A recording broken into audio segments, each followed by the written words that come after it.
Hey people, Shinobi no Kami here. In this fanfic, due to a tragic event, Naruto awakens the Rinnegan and becomes a monk. How will this affect the timeline? Will it lead him on a path towards peace, or will the consequences of this new power leave a hole in his heart too large to fill? Before we begin, please like, share, and subscribe if you enjoy it. Tell me your thoughts in the comments section. So without any further ado, let's roll the intro.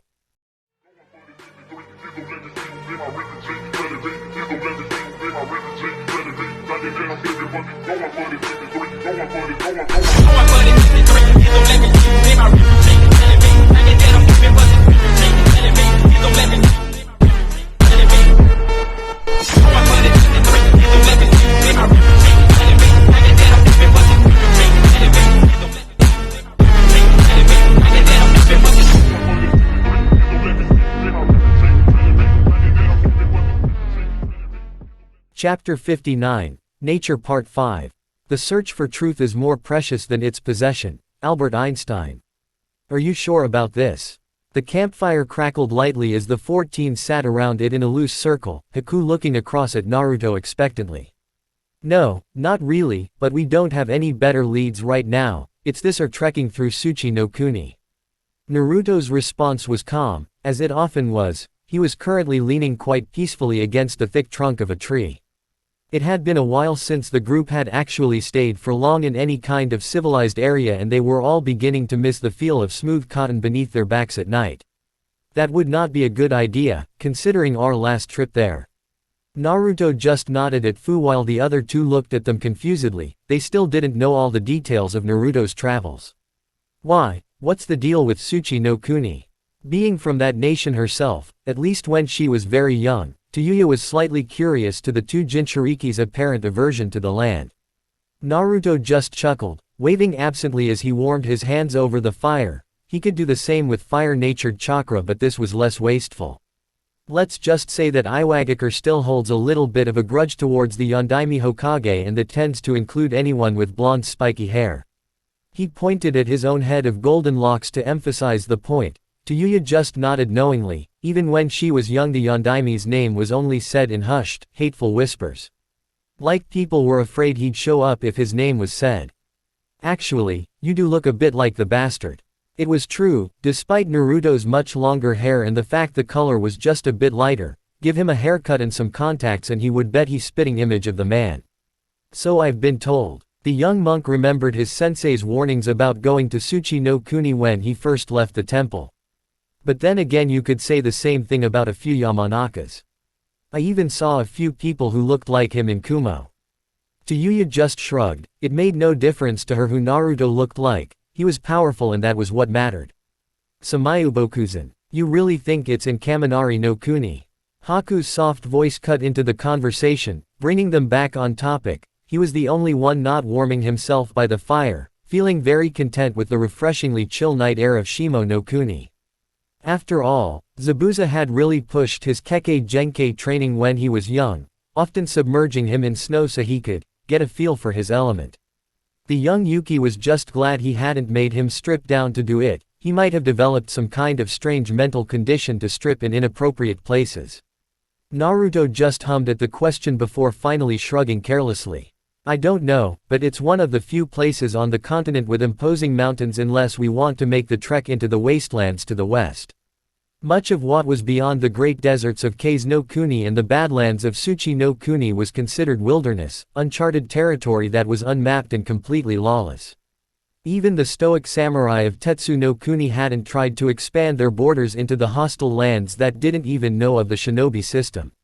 It had been that way for as long as recorded history. Occasionally an intrepid explorer would brave the wastes, none would ever return. I don't think summoning realms are even in this plane, or if they are then they would be very well hidden. Fu, always the voice of logic and reason, decided to weigh in on the conversation. But if it is the case, why not simply ask one of your summons? Such as that young salamander you once summoned. In fact, if Fu remembered correctly, which she did, it was in this very same country. The added heat from the fiery lizard would also be very much welcomed. I summoned Kahanu and a few others, but they all told me the same thing. Without having a contract with them they cannot tell me where their realm is, or even if it is somewhere reachable to humans.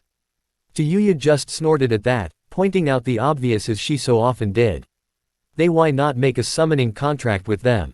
That would solve your problem, right? Naruto just sighed, leaning back against the tree again as he tilted his head up. It turns out I can't. Obviously the same thought had occurred to him, so he had summoned the boss of the salamanders, a particularly vicious and scarily large creature named Kodaihaha. Because I have the ability to summon any creature I wish without a contract, there is the possibility I will be unfaithful in my summoning. Like a ninja trying to obey more than one cage. As soon as any of the bosses saw my eyes they refused to allow me to sign their contract. The rest of the group frowned at that. It always seemed as though the easy options were barred to them. It was a shame Tsunade-sensei couldn't be more helpful. Naruto could only nod with Fu again. That had been a large blow to them. It had been a few months since their talk with the Shodai and Nidaime Hokage, and since then they had managed to find Tsunade, asking for her help. However, even with her vouching for them they had received an all too familiar response from the kind and peaceful Katsuya. Without a contract they could not reveal the location of Shikatsu Forest. The obvious answer had likewise been for one of them to sign the contract, however this time it was Tsunade who stood in their way. The female Sannin had been adamant that the one she would finally allow to sign the contract would be her one, true apprentice. Unfortunately, while skilled, Shizune was not nearly of the caliber Tsunade was, or even was at her age. Fu was eligible. After all, even with her inner tenant her abilities with medical ninjutsu were admirable, prodigal even considering her circumstances. However, the commitment would tear her away from Naruto, as being Tsunade's apprentice was a full-time affair. Once again they were left in a deadlock. Anyway, even if one of them were to sign the slug contract only they would get the privilege of entering Shikatsu Forest. It seemed that the answer to their senjutsu problem did not lie with summoning animals themselves. The only thing they had left was to try and discover their realms themselves. Then of course would come the question of how the summons might react to the intrusion into their homes, but Naruto would cross that particular bridge when he came to it, as he always did. We can't blame her, she has her own obligations to fulfill as a summoner. She was still kind enough to at least vouch for us. Fu said nothing as she turned her gaze back to the fire. She had a feeling that if they did go looking for Mayubokuzan or any of the other summoning realms it would be a long and arduous journey for them all. She was simply thankful that they were under no kind of time restraints or pressure. She had her entire life to aid Naruto's dream where she could. What if it all just turns out to be another false lead, like the last time? The group fell silent under Haku's cold observation, the ice wielder looking around at all of their faces as their thoughts turned inwards. Finally Naruto let out a long sigh before a warm, comforting smile crept across his face, lit by the gently swaying flames of the campfire. In that case we move on to the next one. He chuckled a little as he looked into the flickering flames, the fire lighting up his rippled eyes in an intricate and entrancing display of light. You know, in this situation even a year ago I might have quoted my master, saying something like, "Life's a journey, not a destination." However, I think I'm tired of parroting my teacher's sayings. He looked back up, capturing each of his companions' eyes one by one. Even Yuya found herself quietened by those deep, vexing eyes. It may take a lifetime to reach my goal. For all I know I will fail and have to leave it to somebody else following in my footsteps, but I'm thankful to have you guys along with me. You make the lonely and long path I walk worth traveling, so thank you. There was a moment of silence as his words settled over the group before naturally Yuya was the first to break it. Quite getting all mushy shithead, it doesn't suit someone like you. However, she had to turn away slightly, silently thankful for the dim light hiding the majority of the small hint of red creeping across the bridge of her nose. Naruto just chuckled quietly to himself as a calm quiet settled over the group. He really meant his words. However, for just the briefest of moments he allowed the barest of frowns to etch his features. Haku's words held merit. The last supposed lead they had ended in a disturbing manner.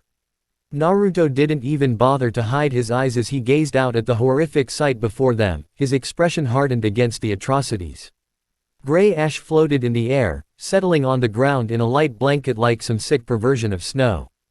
The remains of houses, possibly homes, lay broken and ruined on the ground, the wood smoldering quietly, still warm to the touch while the stone lay scattered and broken.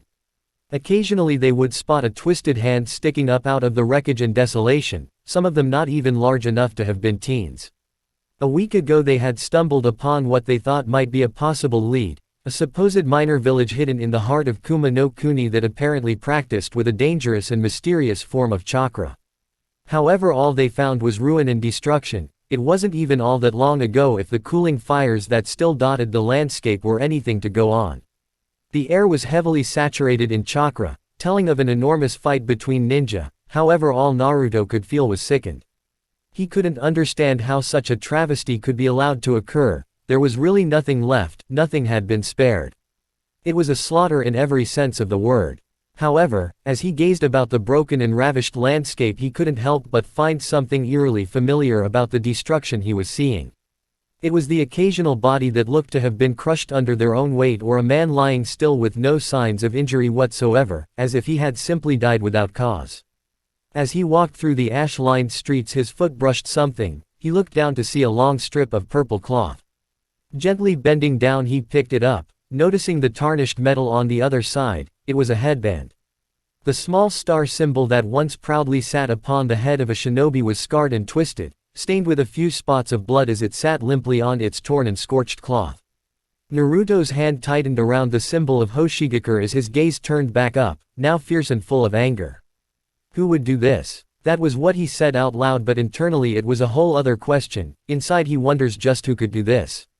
There were no enemy bodies, nothing to even suggest an attacking force in the first place. That meant it was a small group of powerful shinobi, or even more worryingly, one man. However, who could possess the power to walk into a hidden village, even a minor one like this, and wreak such havoc? Unfortunately, the answer that his mind provided was grim and frightening. He didn't let that distract him as the group continued to walk through the devastated village, hoping but not optimistic that they would find any survivors. Finally they came across what seemed to be the heart of the village, an enormous crater that seemed much older than the surrounding damage, older than the village itself. At the very center was a ruined building, in just the same state of destruction as the rest of the village. However, Naruto's eyes widened as he felt something different. He was down there in an instant, using chakra to steady his footsteps on the uneven and steep terrain as he descended the crater wall. A few moments later and he was heaving up an enormous wooden beam, revealing the pale but still breathing form of a young girl. She couldn't have been that much older than they were. Her once soft brown hair was now matted with sweat and dirt, the tidy bangs thrown into messy disarray and singed badly on one side. Her pale, freckled face that at a time Naruto might have called cute was now twisted into a look of pain, tears staining her cheeks. Even from a precursory glance Naruto knew they had been too late. A large wooden beam had completely pierced through the girl's side, and the pressure from the wood was the only reason she hadn't bled out yet. Even Tsunade could have done nothing to help this girl save make her passing easier. Mizu, raw. The girl coughed painfully, letting a small trickle of red drip down her chin, which Naruto quickly wiped away. Her eyes were dull and unseeing, yet she still managed to look up at Naruto, the once kind and caring orb staring up at him blankly as tears continued to percolate around the edges of her eyes. Naruto quietly shushed her as a glowing green hand traced steady circles across her abdomen, soothing and numbing as much of the pain as he could.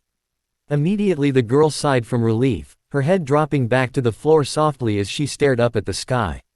"It's okay now, you're going to be fine, Mizura is fine."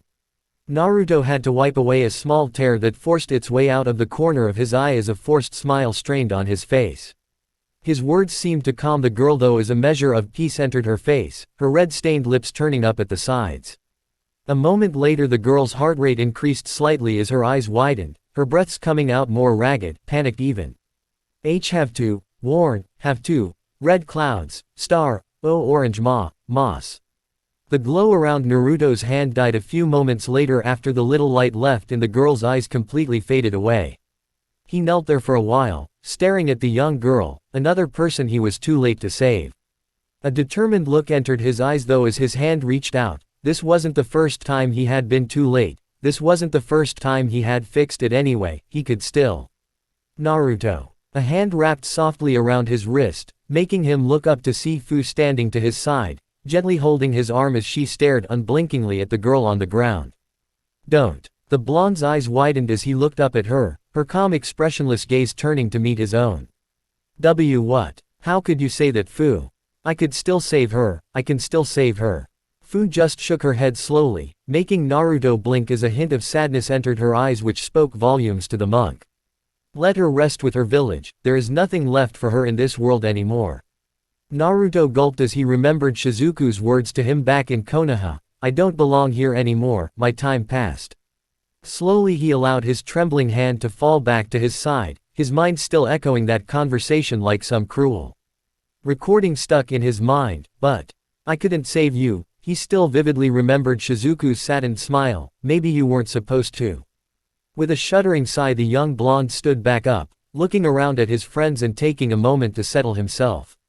We should at least bury their bodies, the dead deserve that much respect. His companions simply nodded as they silently set about their task, it would be a long day and night for them all. The mountainous road they traveled along felt unnaturally warm for the season, enough so that the group had abandoned their traveling cloaks to avoid boiling themselves alive. Naruto, who was used to the intense summer heats of High no Kuni and the scorching summer sun of Sunagakure, was faring the best and strode along confidently at the front. He knew he should have felt a little uneasy traveling through Kaminari no Kuni so openly, but it was such a good day that he couldn't find it in him to care. After all, the last time he had been here he hadn't exactly left on the best of terms with Kumogakure. However, since then he had grown his hair out and lost his whisker marks, he felt as though he at least wouldn't be recognized at first glance.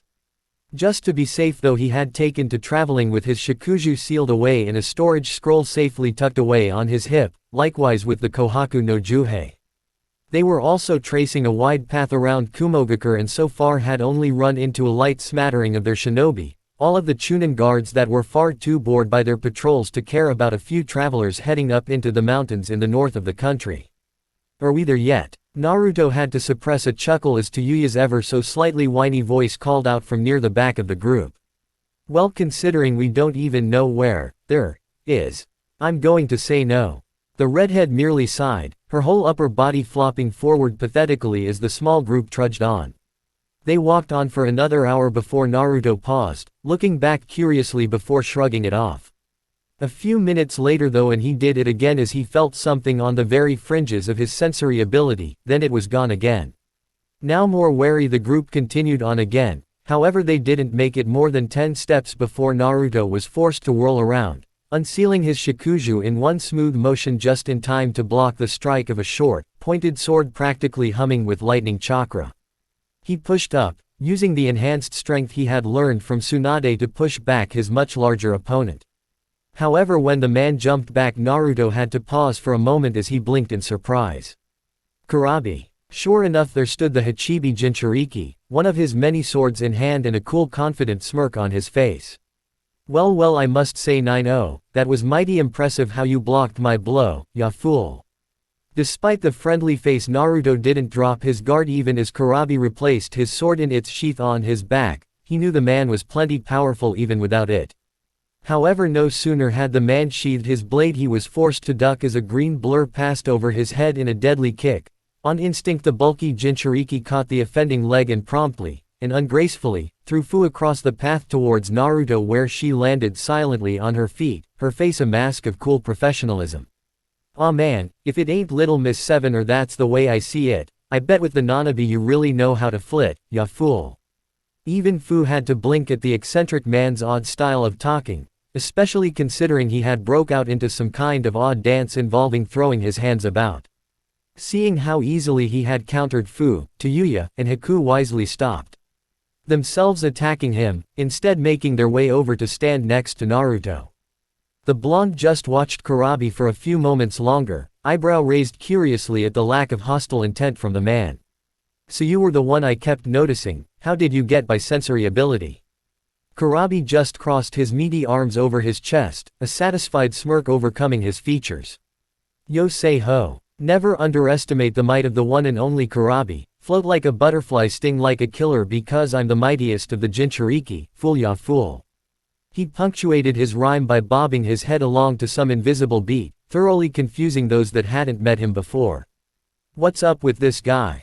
He touched in the head or something?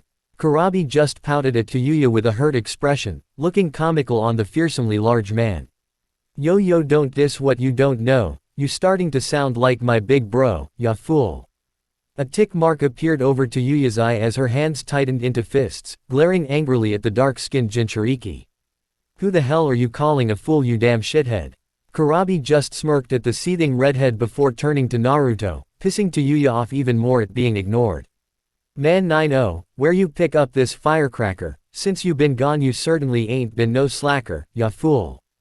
Naruto just sighed in slight exasperation at the man, not relaxing at all. He figured if Kurabi meant them harm he would have attacked by now, but it was very difficult to tell with the flighty and unpredictable Kumo Jinchuriki. It's good to see you too, Kurabi. The man pouted again, crossing his hands over his chest before splaying them out as he signed to another silent beat. Yo, that's Kurabi-sama to you and you should know it, cuz when the Hachibi starts he don't just blow shit, ya fool. Naruto just absently waved the man off. They had been through this before the last time he was in Kumogakure. The other Jinchuriki just seemed to shake off the apparent disrespect, though, standing in an easy, unguarded stance. You know Mr. 9-0, you really upset Miss Yugito, she been ballin' and ragin' and just won't quit, so much so this Jinchuriki had to split, ya fool. As much as Naruto found Kurabi's raps odd, he had to hand it to the man, he was good at coming up with them on the spot. I would apologize, but I don't think she would take it all that well, to be honest. Kurabi paused for a minute before chuckling, nodding to what the blonde was saying before a thought seemingly occurred to him. He took out a little notebook and pencil before jotting something down, mumbling to himself. Honest, dismissed. Nah, pianist. Nah, He paused before shrugging, pocketing the book away as he returned his attention to the small group of teens to see them eyeing him incredulously. What is it, ya fools? This Jinchuriki gotta keep his rhymes tight, otherwise these raps'll lose their bite, fool ya fools. A moment of awkward silence passed and Naruto could have sworn he heard the sound of a single cicada chirping, but he dismissed it with a cough. They weren't even indigenous to this region. So you're not here because of Yugito? Kurabi just shook his head, arms still crossed over his beefy chest in that odd stance of his. Nah man, that ain't my plan. I needed a new locale, so I figured I'd take a sabbatical, fool. Lately my rhymes been real lacking and I've been feeling blue, so I'm going to learn from the best Enka artist that's still cracking, Master Sabu. Once again Kurabi made his various strange signs with his hands that, if Naruto hadn't known him before, he might have mistaken for some strange variation for hand seals, and bobbed his head along to the beat in his mind. It only elicited another sigh from the blonde as he placed a hand against his forehead to ward off the coming headache. Honestly, how did the Rakage deal with this constantly? So you aren't here because of me taking the Nibi? Kurabi quickly shook his head again, patting the kanji for iron that was sealed onto his shoulder, obviously the equivalent of Naruto's 8 trigrams seal on his stomach. Nah man, ol Hachibi-sama already talked with the fiery cat and she says that her new Jinchuriki is all that. You ain't no fool, so me and you are cool, ya fool. Contradictory statements aside, Naruto was quite relieved at that. Facing against Kurabi was inadvisable, the man was quite obviously powerful. Not to mention the fact he was in full control of his Biju's chakra and the two worked together in sync. It wouldn't be the first time Naruto faced against a full Biju transformation, but there was a difference between the 3 tails and the 8 tails, 5 tails worth of a difference. Well, in that case it really is good to see you again, Kurabi. How have you been? The broad man just grinned and put his hand forward, fist out as he held it there in a gesture Naruto recognized. I been real good, Mr. 9, things in Kumo been real fine. He chuckled for a moment as Naruto bumped fists with the older Jinchuriki. He offered the same gesture towards Fu, but the girl just stared at him until he put the fist back down, a small sweat drop on the side of his face. Man, that's real cold, Miss 7, why you gotta take away this Jinchuriki's slice of heaven, ya fool. Fu just continued to stare at the large man until he finally looked away, chuckling slightly nervously. He could still feel her eyes boring holes in the side of his skull. He recovered well though. But oh man, Mr. 9, you'd best believe my bro was mad. The fact I was outta the village at the time makes me hella glad. For briefest moment Kurabi shuddered, memories of a certain iron claw technique flashing through his mind.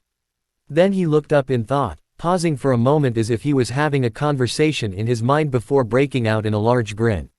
"Oh, but this is even more tight, and that ain't no slight. Hachibi-sama says you lookin' for the home of the toads. In that case, Mr. 9, your posse gotta walk a whole load of roads." Naruto quirked an eyebrow as he tried to sort through what Kurabi, trying to find the meaning in the rhyme. "So you're saying it isn't in Kaminari no Kuni?"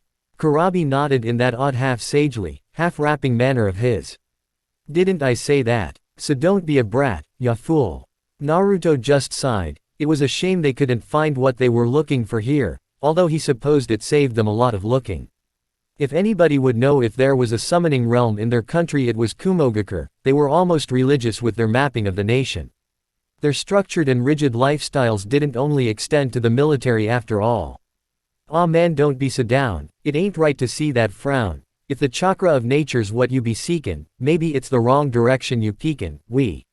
Naruto blinked again as he quickly sorted through the rap, widening his eyes at the revelation.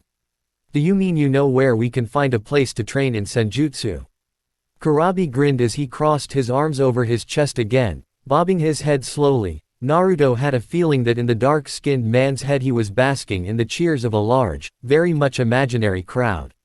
"Of course I know ya fool, ain't nobody the killer bee can't school, we." He raised his fist in the air, thumb, index and pinky finger splayed out in some strange sign reminiscent of horns. "Yo, don't you know about the island off the shore of our very own Kumo, ya fool?" Naruto just waited for the man to continue, otherwise he knew the Kumo shinobi would never get back on track. "Ain't no place closer to nature than that, just the same as these rhymes ain't flat, we." He made that odd sign again before looking at Naruto with a grin, a very self-satisfied grin. A few minutes later and Kurabi had pointed the island out on a map Fu handily had on her person. She always carried a map of the country they were currently traveling in, and Naruto would often catch her jotting down idle notes about the places they visited, although she would never actually show him what she wrote. It took a few minutes as Kurabi was constantly trying to give them directions via rap, and as trustworthy as he found the dark-skinned Jinchuriki, deciphering his instructions would take too long. "And there ya go ya fools, now don't go being no tools ya hear. Make sure you come visit me sometime Mr. 9, I gotta bounce ma, style off of someone who appreciates the rhyme, we." Naruto just smiled and nodded. As awkward as their reunion had been, he did enjoy time with the unique Kumo Jinchuriki. However, his friends didn't seem to share the sentiment, if their quick head shakes were any indication. "Sure, anytime Kurabi, I hope you enjoy your time with your Enka instructor. It was good seeing you again." Naruto grinned briefly in a similar manner to his fellow Jinchuriki, "Ya fool." Kurabi grinned and once again offered his hand out for a fist bump, which Naruto quickly reciprocated. "Aw man, that's right, man, my rhyme's gonna get hella tight, we." With that, the large, eccentric man pounded his chest once before giving off the peace sign to the group, casually walking off down the mountainous road without a care in the world. Naruto chuckled as he turned around only to see all three of his companions staring at him evenly, a chill going down his spine as he met their cold, blank stares. "Shithead, you ever start speaking like that and I don't care how powerful you are, I'll put you in a genjutsu you'll never break out of." Haku nodded, one of the very few times he actually agreed with Tayuya on something. "All the heat in the world won't unfreeze you if you do." They all turned to Fu as she stared at Naruto for a few seconds longer before turning on a heel and just walking off in the direction Kurabi had shown them, her silence somehow even more unsettling than the others' threats. Of course Naruto knew she was just joking with him, probably, maybe. Chapter 60, Nature Part 6. Trust should be the basis of all our moral training, Robert Baden-Powell. When Naruto thought he was used to intense heat, he now realized that it was a very specific kind of heat. The scorching sun of Kage no Kuni and the sweltering but often relaxing heat waves of Hai no Kuni barely fazed the young blonde. However, it seemed there was a kind of heat that really got to him, thus the reason he now walked along with his robes open at the front and the sleeves rolled up, humid heat. It weighed down on him like a physical presence, making him feel heavy and lethargic and slowly sapping away his energy. His friends weren't faring much better though. If Tayuya had been complaining about the bare sun in the mountains of Kaminari no Kuni, then it had nothing on this, hell. Naruto just counted his blessings that for once the volatile redhead seemed too drained and hot to even complain about it. Fu seemed to be doing okay, but Naruto knew better and understood the girl was faring just as badly as the rest of them, unwilling to show her discomfort even with the growing patches of sweat spreading across her usually crisp white clothing. Of course the only ice user of the group had the worst of it, his usually pale skin becoming pallid with an unhealthy sheen of sweat covering his boiling body. Of course the stoic Yuki never complained once, but it didn't take the most observant Jujutsu to see his intense discomfort with their surroundings. Naruto just couldn't find it in him to blame him, he sympathized well with the Hyoten user's plight. The reason for the group's individual grievances was the new environment they had been led to by Kurabi's simultaneously helpful and unbelievably unwanted instruction. It seemed the rhyming Hachibi Jinchuriki had failed to mention to the quartet that the island he had instructed them to find was also a chokingly thick rainforest. It was so unlike any climate Naruto had experienced before, even the odd forests and jungles of Kawa no Kuni couldn't compare to the stifling, humid environment they found themselves in. Of course, on the other side of that coin, Naruto couldn't complain about the accuracy of what Kurabi had told them. He didn't need the Rinnegan to see that the area was abundant with strange and exotic wildlife. The whole island screamed nature at its most raw and primal. Of course, with it Naruto almost couldn't believe the sheer beauty of the forest. Everything glowed with an unearthly and haunting pale green light that enshrouded everything from the trees to the ground in a soft emerald blanket. Not for the first time Naruto wished he could share this wonderful sight with his friends, while simultaneously wondering how anybody could truly appreciate the beauty of nature without the ability to see its pure and untainted energy. Well, this seems like as good a place as any. There was none of the usual serene tone to the blonde's voice. For the first time in a long time Naruto simply sounded the moderately irritated and young teen that he was. He was too hot and drained for anything else, and his companions either didn't mind or notice in the least, being in similar states of exhaustion. The problem with a rainforest was that there weren't all that many clearings, the flora overtaking every inch of the ground they could. Luckily they had chanced upon a winding stream that, thankfully, had a small area on either side of its banks free from any immediate plant life. Ugh, fucking finally. Naruto couldn't find the energy to comment on Tayuya's language, so instead motioned with his hand, the earth beneath their feet responding his call as it leapt up as sand. Quickly, and to the never-diminishing surprise of his companions, a small, homely-looking house was constructed before them.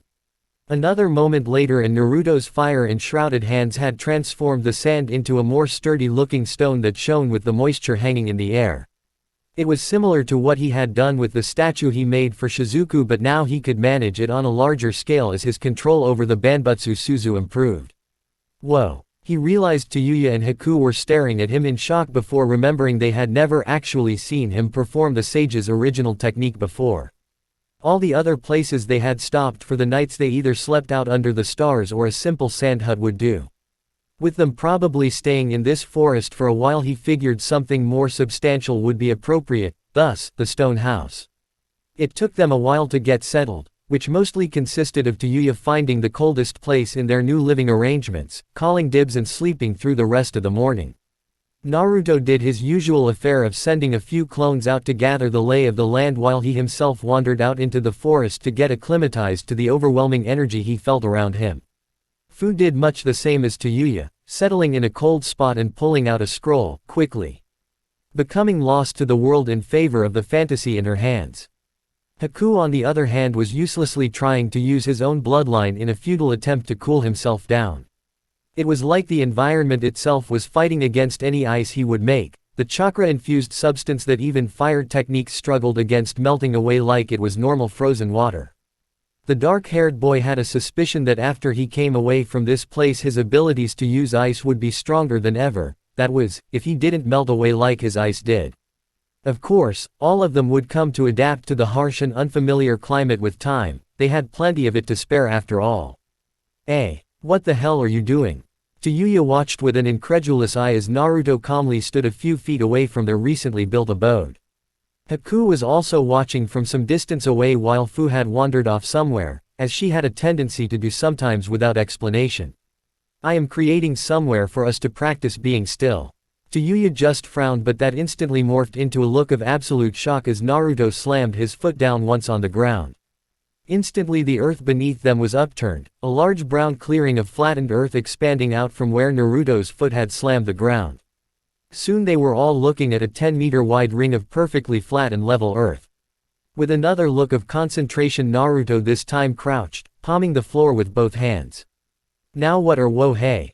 Yuya had to jump out of the way on instinct as a multitude of large and frighteningly tall pillars of stone rose from the new clearing, each one ending in a viciously sharp point. The redhead stared in shock for a moment before turning her equally vicious glare on the blonde that still had his hands on the earth. What the fuck was that? You trying to kill me, you ass? Whoa. Her rant was quickly cut off as Naruto shifted his hand imperceptibly, causing the ground underneath her feet to suddenly loosen, leading to her subsequent slip. Of course not, but you should be more careful, Yuya, the ground's a little loose. From the side of the clearing, where he had been reading through a scroll, Haku let out a small chuckle, one eye almost hidden beneath a long black bank keeping watch over the two's antics. Of course that immediately turned Yuya's ire on the normally quiet Yuki, her head whipping round to glare at him with double the intensity. Unfortunately this had the effect of whipping her long hair around, a few strands of which loosely slapped her in the face, causing Haku's laughter to become louder. You find this funny, femboy? Haku's chuckles quickly died down as his face once again became a mask, usually expressing a permanent, small smirk. Of course this was to hide the irritation of Yuya using that name for him. It irritated him to no end. From what he had learned of his clan under Zabuza's teachings, he found that all the men were somewhat feminine. His genetics wasn't his fault. The additional comments about his choices in clothing didn't tend to help. Kimonos were just comfortable as all. Of course not, Yuya-san, you were the height of elegance as you fell of your ass. What was there to draw amusement from? Yuya simply fixed him with another glare as lightning seemed to spark between their locked eyes. Naruto just hid an amused smile of his own as he turned his attention back to what he was doing, focusing his chakra in ways he remembered from his earth manipulation training. Slowly, as if they were just growing there, a stack of simple, square slabs of rock rose from the ground nearby, allowing Naruto to finally release his grip on the earth. Now what are you doing? Naruto might have been surprised by Yuya suddenly appearing behind him if he hadn't been absently keeping track of her position. In fact, he always kept track of where his friends were, just in case. It was how he knew Fu was currently up on the roof, either watching them or reading. It was usually one or the other. Recently he had found that she was becoming slightly distant and he wasn't sure why. It was something he would have to look into at some point. I am going to attempt the exercise, the Shodai explained. Yuya's eyebrow rose before she remembered back to the conversation with the two reanimated Kage, still one of the oddest and most inexplicable moments of her life to date. Although she had a feeling that if she continued to travel with these three there would be a few more similar moments waiting for her in the future. The balancing thingy. From the side, Haku chuckled again, immediately drawing Yuya's gaze even as Naruto fought to not sigh into his hand. Got something to say, Haku-chan? This time Haku didn't manage to hide his irritation at the name as well, a small tick appearing over his brow before he could school his features. Oh no, I was just admiring your skill in eloquence with language. I couldn't put the balancing thingy into better words myself. Yuya naturally flipped the young teen off, which of course led to them entering into one of their frequent bickering matches that, thankfully, Naruto could ignore. Instead he used chakra to walk up to the top of one of the pillar spikes, testing its sturdiness only to find himself pleasantly satisfied as he made it to the top. It took a bit of maneuvering and a shadow clone to get the stone slab to rest atop the point, but soon enough it was ready for him to sit on. Thankfully he had made the spikes at different heights, so it was a simply matter to walk up a higher one before gently lowering his body onto the slab itself. At this point Yuya and Haku had stopped fighting to stare up in curiosity as Naruto relaxing his body into a natural meditation pose. It was the position he was most comfortable in, so it would make sense he could remain still in it for the longest time. The blonde could even feel Fu's eyes on him from her position on the roof, although he couldn't see her as he hadn't made the spikes quite that high. Huh, well this isn't so. Naruto's eyes widened a little as the stone plate wobbled, but he threw his hands out, steadying it and himself, his breathing slightly heavier at the near fall.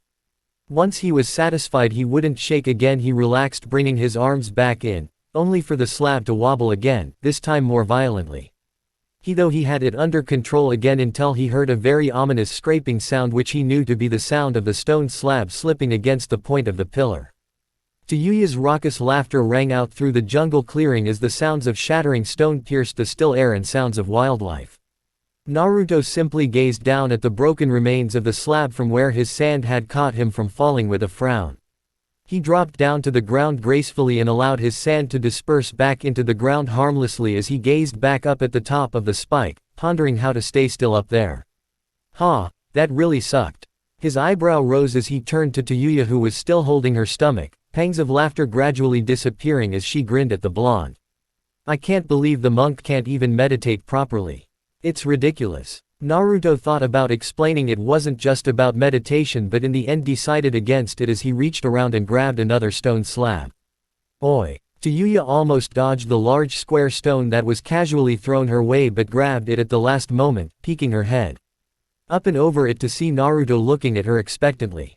Go on then. For a moment the redhead paused, tilting her head up to look at the top of the pillar with a small amount of trepidation.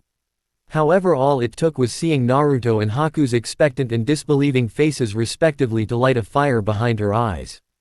Alright, I'll show you just how easy this is. Naruto figured he should have been surprised by how easily Tayuya had been manipulated into doing that, but it hadn't taken him long to work out she thought of herself as very independent.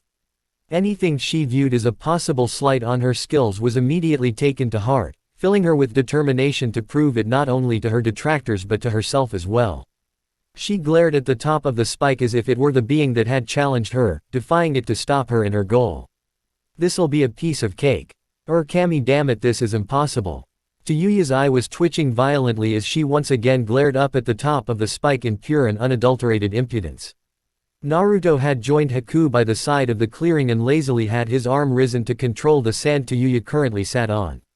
He figured it was probably close to the 15th time he had been forced to catch the girl in the last 5 minutes. Her first attempt had been rather promising. The redhead had just enough time after she sat down to poke her tongue out at the two boys before losing her balance and ungracefully dropping to the ground, or would have had Naruto not caught her. This is so fucking stupid. The former Oto Kunoichi dropped from the sand to the ground as she glared at the stack of stone slabs like they were the cause of her problems. She glared for a few moments longer before taking a few steps back and slopping to the ground, adopting a loose meditative position as she closed her eyes, face still marred by a look of frustration and annoyance.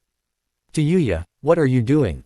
Naruto was actually a little worried about what the girl might be attempting. He vividly remembered the statue, or not statue, of Monk Gyatso. The girl didn't look around, slowly calming her breathing as Naruto got up and walked over, very wary at this point. That stupid balancing exercise is pointless. I bet I can do all this nature crap without it. Her face twisted for a moment into a sneer that crinkled her nose, but she never opened her eyes. I mean, you're shitting me, right? Being still is being still, it's not fucking hard. Luckily she missed the few murmured comments from Haku about her proving the contrary. Naruto just frowned, remembering the warning of the Shodai clearly as he nodded once. Alright, but be careful. Tayuya just snorted, that same annoyed expression never leaving her features. Yeah, whatever, Ka-san. Naruto briefly gained a tick above his brow at the dismissal of his concern, but it was gone before it was even fully formed as the blonde let out a deep cleansing breath, ironically at the same time Tayuya did. So what, I'm just supposed to feel nature, or whatever, and draw it in or some bull like that. Her entire tone was skeptical, but she never moved from her loose meditative stance. It might have impressed Naruto if he wasn't slightly annoyed by the mockery of proper meditation. Something like that, we don't know much about it ourselves. Tayuya just snorted at that but was quiet a moment later, deciding not to comment on the stupidity of trying something you didn't fully understand. It would probably just get her some passive-aggressive or sarcastic comment from Haku anyway, and those were really starting to get on her nerves. It didn't help that most of the time he won their verbal spars, his proper and eloquent speech outmatching her more vulgar and brash attitude. For a long time nothing seemed to happen. Haku even went back to his reading out of boredom. However, Naruto never stopped watching the girl. He was actually astounded that she had gone this long without moving, never mind going this long without saying something generally repugnant or vulgar. However, even more interesting than that was what seemed to be happening all around her, even if it was invisible. An average person would miss it, but to Naruto's Rinnegan he saw everything. It was unbelievable. From the moment Yuya stilled herself, even if it wasn't perfect, the energy all around her began to react. It was subtle at first, a simple swaying motion from the light green glow surrounding everything that could have been passed off as nothing. However, the longer Yuya sat still, the more it began to move. Soon, the energy around the girl began creeping towards her.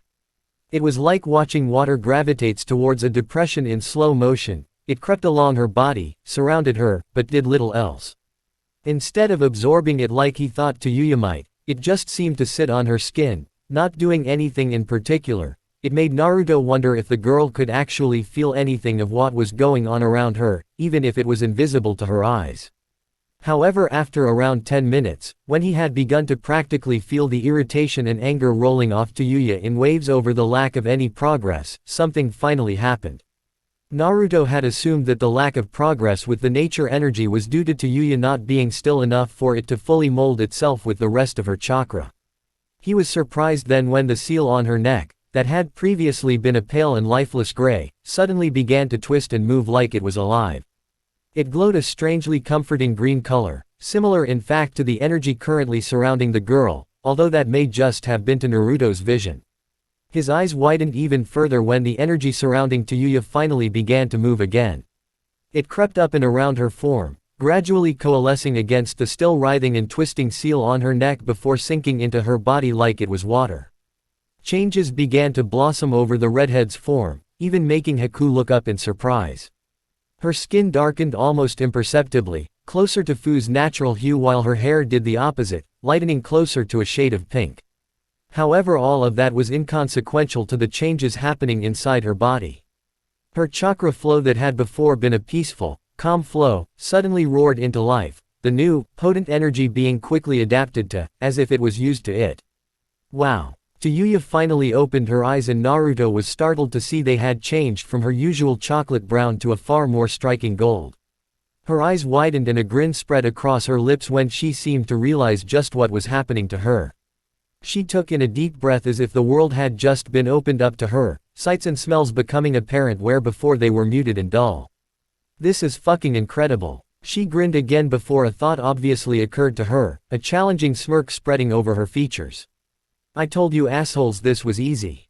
Her grin lessened slightly though as she saw the shocked looks over the two boys' faces. She also realized that she had meant to raise her arm to point at them, however no such thing happened.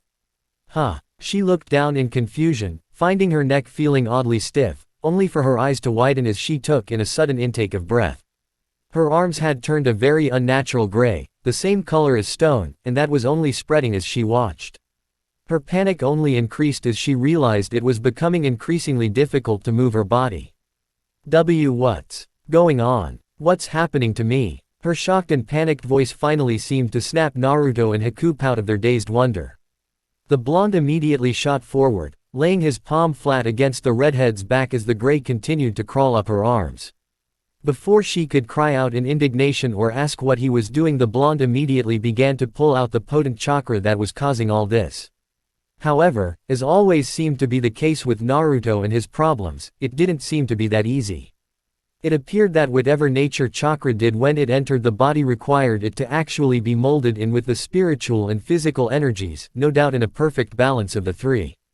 The problem then lay in the fact that he couldn't separate the foreign chakra from her system. It was literally in all of her chakra. He frowned before standing up and moving around to the other side of the redhead, spotting her looking at him with wide, fearful eyes that were slightly watering around the edges. I don't want to die. Her voice was quiet, meek and everything that Yuya just wasn't, and it made Naruto's heart contract slightly to hear someone he had come to consider a friend talk like that. You aren't going to. His voice was strong and unwavering as he sat down in front of the girl, placing his hands directly on her chest. He ignored her blush at the contact though. This was definitely not the time for pettiness like embarrassment. He needed the best access to her coils that he could get, so she would have to put up with it. Slowly he began to drain her body of chakra, taking it into his body before almost immediately venting it from the tenketsu around his hands so it wouldn't affect his own body. Move. Yuya blinked uncomprehendingly. At this point the stone had spread all the way up her arms and was encroaching on the rest of her body from her legs.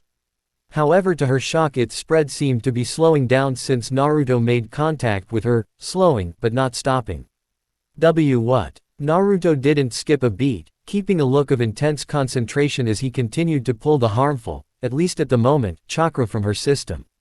Move. If drawing in nature chakra requires stillness, then movement will stop it. I am currently draining you of chakra, and if you don't start producing it without senjutsu molded in, you will die.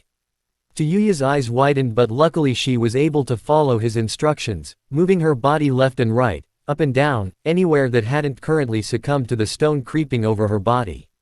After a good 5 minutes, the stone finally started to retreat as the chakra into Yuya's coils gradually began to be replaced by that untainted by senjutsu.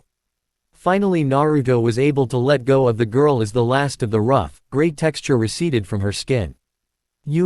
Thanks. Again, Yuya seemed much smaller than Naruto was used to, much more frail and fragile after such a near-death experience. He just sighed. It had been a guess more than anything else. He had figured getting the senjutsu out of her system would halt the petrification, but he had no guarantee that it would reverse itself. He considered Yuya incredibly lucky at this point, and he had a feeling she did too. This is why we learn in the correct order, by learning to be still first. His voice wasn't condescending, simply tired. Having the nature-molded chakra in his body, even if it was just in his hands, was incredibly exhausting. Yuya just nodded timidly, still staring at her now stonified limbs in mild shock. Naruto imagined that almost turning into a statue would be an eye-opening event, for anybody. I could freeze you still if that would help. Naruto was almost about to turn around and berate Haku for his insensitivity, however it seemed Yuya beat him to it, snapping out of her shock to turn and glare venomously at the dark-haired teen. Fuck off, femboy. Naruto raised his brow at the smirking Yuki before his features softened. It would seem Yuya would be okay after all. Naruto was in a contemplative mood as he sat on the edge of the roof, his feet dangling over the edge as he rested his chin on his fist, staring at nothing in particular. He had taken to making little modifications to the house in his idle time, whenever he got bored or whenever anybody noted there was something missing. Right now it was beginning to take on the appearance of a very traditional Japanese home, lacking only the wood and the sliding doors. It even had a sloped, pagoda-styled roof with tiles that reminded Naruto a lot of the roofs back at the fire temple, which was probably the reason he made them that way in the first place. It had been around a month since they had come to the island, and everybody at least seemed to be settling in. Despite the way it seemed, Yuya was a lot more shaken up by her experience with nature chakra than Naruto had originally thought. The girl seemed fearful of ever trying it again, although recently she had started to come around and consider it again. Naruto, on the other hand, wasn't having the best of luck with it. Staying perfectly still was proving to be an arduous task. He would feel the need to twitch his nose, or his fingers, or move his eyes, or his breathing or heart would betray him and lead to him falling off the spire. That was why he was up on the roof, just thinking about what he could do. Finally he got bored with it and hopped off the roof, landing silently on the ground below. He quickly walked straight past the large collection of unnatural pillars that had been taunting him for the past month and made his way into the forest. The moon was high in the sky and the air was thick with the same humidity as the day, but he was undeterred, walking towards where he sensed a familiar chakra signature. Fu and Yuya were both in the house, probably asleep given the late hour, so it could only be one person. Can't sleep. Haku looked up from where he had been absently staring at the earth, his mind far away from what his eyes were seeing. I was just thinking about things. Naruto smiled lightly and settled down next to his friend, finding a comfortable position on the soft ground. He had abandoned the majority of his monk robes during his stay in the rainforest due to the heat, leaving him in only a light blue vest that was open at the front to reveal his chest and a set of loose gray hakama-styled pants. Fu had commented that it made him look like some vagabond ronin, especially with the horned forehead protector and earring he refused to take off and his hair done into a long, spiky ponytail. Sharing them might help. Haku looked around at Naruto before smiling softly, looking down at the ground. I was thinking about Zabuza-san. The boy paused for a moment before thinking better of himself. Zabuza-sensei. It's been 3 months since he died, a quarter of a year. Naruto just nodded understandingly. Anniversaries of loved ones' deaths were always hard, he knew from experience. He was often filled with sad, pensive memories of Shizuku and the Ichirakus when those times of the year came around. Good. Haku looked around in slight confusion to see Naruto looking away from him, a slight smile of his own on his lips. You should keep the memories of the people you care about with you always. Haku nodded slowly before Naruto captured him with his gaze, his rippled orbs somehow entrancing the boy with the illusion that the rings rotated, even though when asked, Naruto had said they didn't. However, don't focus on his death, think of the good he did in his life, the better times you had with him, the reason you cherish his memory in the first place. Always focus on the bond, not the moment that you thought it broke. Haku widened his eyes at the soft, pensive tone that spoke of experience in this regard. However, that expression melted from the blonde's face as he suddenly smiled, standing up. Now come on, you need to always think about Zabuza, not just on anniversaries of his death. I need to get your mind on other things so you aren't dwelling on the past. Haku just stared at his friend in confusion, wondering what he had in mind, especially considering the excited tone in his voice. Come on, I've been meaning to show you something I've been working on for a while now. I think you of all people will appreciate this the most. Haku took the offered hand and allowed himself to be pulled to his feet, watching as Naruto took a few steps back from him before placing his hands in the ram's seal. Watch this. And Haku did, his eyes widening in surprise and shock at what he thought to be impossible. What? But how? Naruto just grinned, letting a bit of his childish side out as he appreciated the shock and surprise on his friend's face. Pretty cool, right? He laughed at his pun as Haku stayed in shocked silence, both of them looking down at the ice that had formed in the blonde's palm, ice that had not been there a few moments ago. Chapter 61, Nature Part 7. Sometimes the heart sees what is invisible to the eyes. H. Jackson Brown Jr. Bright orange eyes slowly opened to the light of a new morning as a caramel-hued hand rose to brush away verdant mint-green bangs.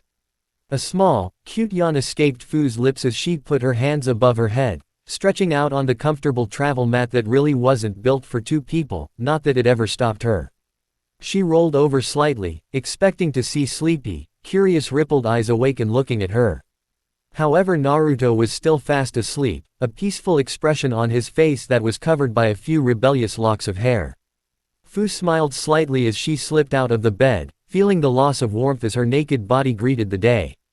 She moved into the light streaming in through one of the windows Naruto had graciously added to the house they had come to call home over the last few months, and with each day it was beginning to feel more and more like it. She sunned herself pleasantly as she gathered up her clothes for the day, ignoring the fact that Naruto could wake up at any moment and see her like this. Her clothes collected, she looked round, smiling a soft smile that was usually hidden beneath her emotionless mask as she gazed at Naruto's still dozing form. He had been working so hard at understanding nature chakra recently that he would keep returning to the house every night and flopping down in an exhausted heap. Sometimes he wouldn't even go that far, forcing Fu to go outside and drag him back to his bed after he worked himself into unconsciousness. As she stood there, she realized that it had been getting more and more difficult to hide her emotions recently, or more accurately, she had begun to stop seeing the reason. She used to hide her emotions as a way of not giving satisfaction to the people of Taki, the people that held her down and expected her to be their obedient weapon. She didn't want them to see her pain, her suffering, they didn't deserve to see her weak or helpless. Then, she had simply forgotten how to express her emotions, what certain things meant or why she felt the way she did. She had either never learned it or it had been lost to her, at least until Naruto had rescued her. Like a flood rushing through a shattered gate, she had felt overwhelmed by the things she was suddenly allowed to feel and able to see while traveling with him and Shizuku. Naturally, to stop herself being overwhelmed, she had tried to shut that gate, limit what she felt, put on the same charade she had lived with because it was easy, natural and instinctive. However, with every passing day that she was able to wake up in the warmth of his bed, with every day that he treated her with kindness that was foreign to her, with every day that she could feel his care and concern for her, that mask became less and less needed. She even found herself smiling for no reason occasionally, just feeling a pervasive warmth through her being. She blinked as she realized she was already at her destination, having been too lost in her thoughts to realize. It was a small waterfall she had found after traveling upstream of the river that lazily wound past the house. It poured into a little pond that had a strange island-like lump of smooth earth emerging in the middle, almost like a little platform. She ignored that though as she slipped into the cool waters, letting out a very relieved sigh as they leached out the heat from her skin and gave her release from the humid air. She wasn't sure what it was about the place, but it made her feel exceptionally calm, serene even. Perhaps it was the gentle and ever-present noise of the waterfall. After all, even if she preferred to forget her time in Takigakure, it was still a large part of her life, and the noise of waterfalls had an innate sense of familiarity about them for the mint-haired Jinchuriki. Maybe it was the nature chakra that permeated the area. If what Naruto had to say meant anything, and it always did to Fu, it was a lot thicker here than in most places.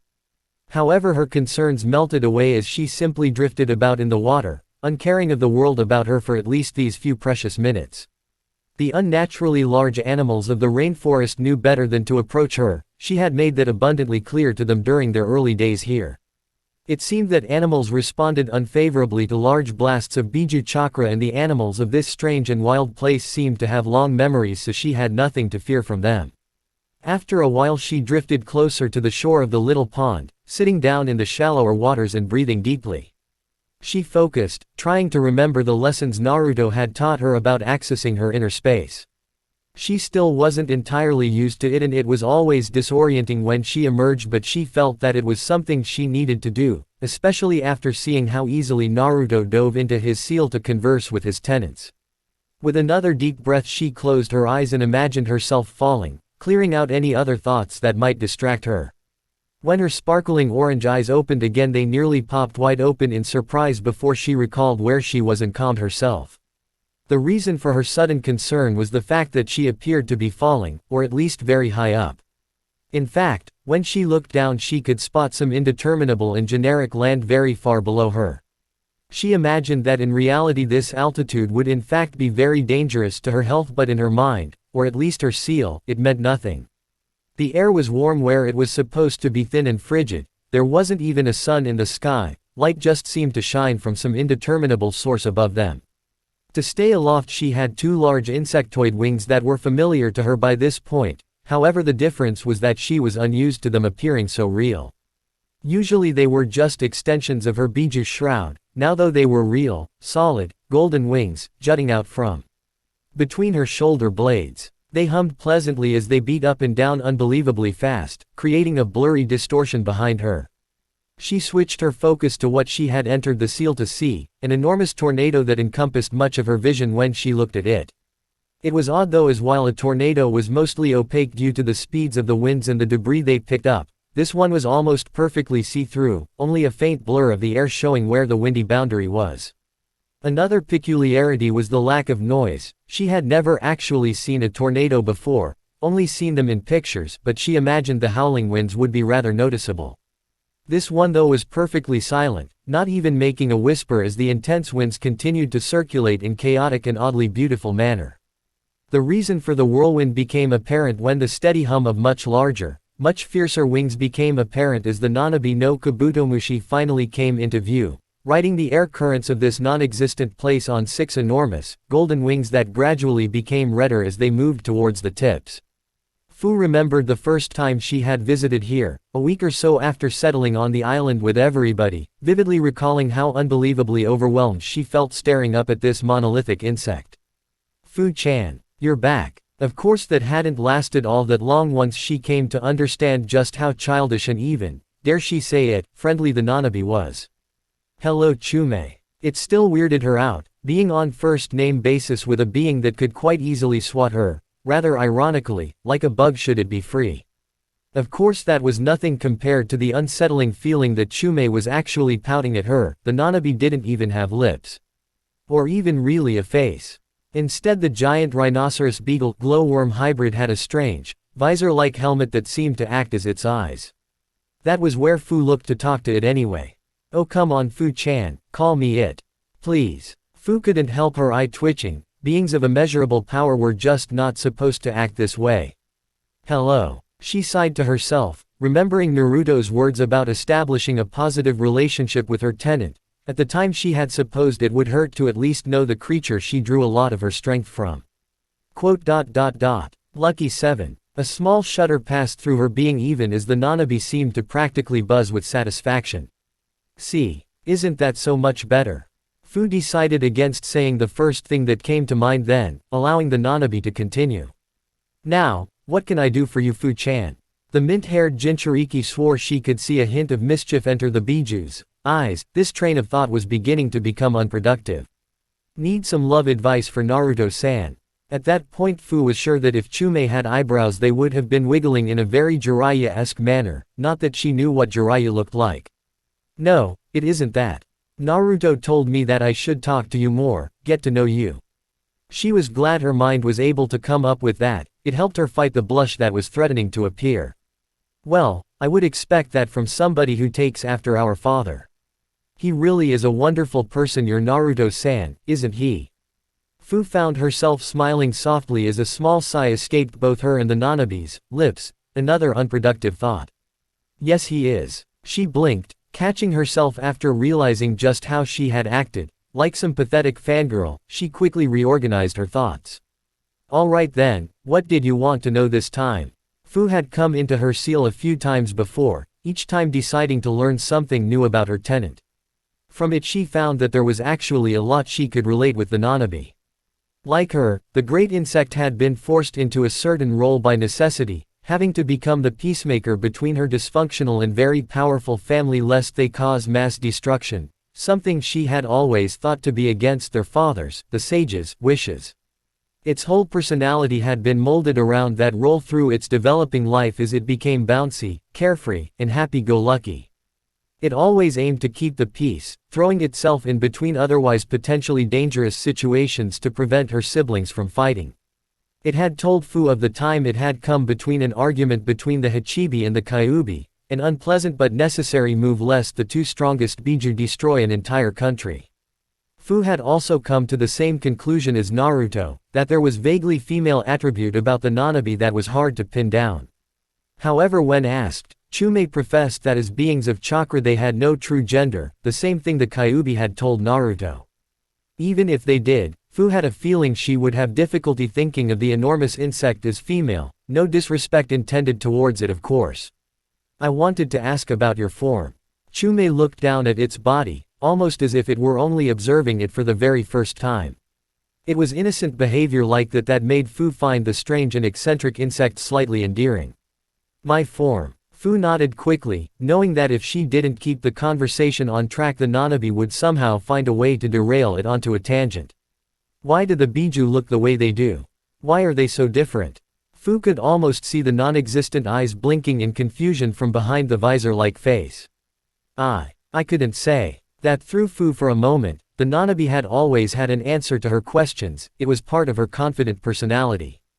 The only person who would is the sage, our father. He was the one who made us this way when he split out chakra out from the Jubi using the Banbutsu Suzu. Fu nodded, she suspected as much. It seemed weird to think chakra would just naturally take the form of a three-tailed crab turtle or a five-tailed dolphin horse. Either the sage was a very strange man with a vivid imagination or he had some underlying plan to their forms. Perhaps he decided these forms would best suit our personalities once we were made, or he thought we would develop certain personalities with these forms. I honestly do not know. To be truthful, the thought had never really crossed the Nanabi's mind, just like it would have thought it wouldn't have crossed the mind of any of the Biju. This was how they were, how they always had been, and they were very proud of the forms their father had given them, especially the Kyuubi. Another thing, why the difference in your power?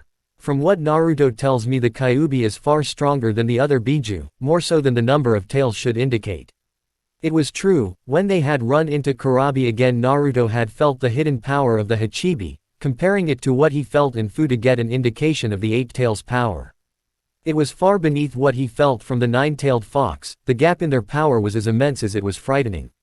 At this though the Nanabi simply sighed, in that odd, buzzing way that Fu had come to associate with the insect.